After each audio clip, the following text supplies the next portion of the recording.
Խմբագրության տրամադրության տակ է հայտնվել Պուտինի հետ հանդիպման ընթացքում Նիկոլ Փաշինյանի արտասանած ելույթի հատվածներից մեկի սղագրությունը, որն էլ սիրով ներկայացնում ենք ձեր ուշադրությանը առանց որևէ խմբագրական միջամտության։ Уважаемый Владимир Владимирович, я хотел себя благодарить вас за теплый прием и сказать, при всем уважении ваш гражданин не может быть премьер-министр Армении, поэтому прошу остановить гибридная война.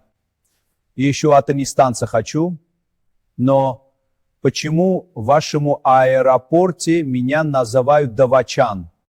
Спасибо, пирожки, был очень вкусно. И еще благодарю, что сегодня 1 апреля, Международный день дурака. И хотя в мире много дураков, для встречи вы выбрали именно меня. Надеюсь, вы будете стараться, чтобы уважаемый Роберт Сидоракович был моим основным соперником. Ցավոք ելույթի այս հատվածից հետո պաշտոնական Կրեմլը հրահանգել է դադարեցնել զրույցի ձայնագրումը և սղագրումը։